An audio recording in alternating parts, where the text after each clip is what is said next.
Should we try 28? I'm always very honoured and proud to be selected to bowl for Wales. Ending nicely now.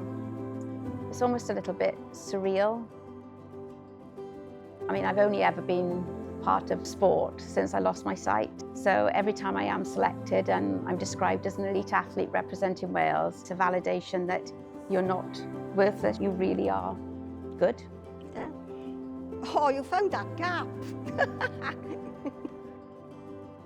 Welshness has always been community-based, a sense of belonging. Should I have your arm? Be quicker. When I lost my sight, I felt I lost that sense of who I was, where I fitted, what I belonged to. When I had Yoko, my guide dog, she completely changed my life.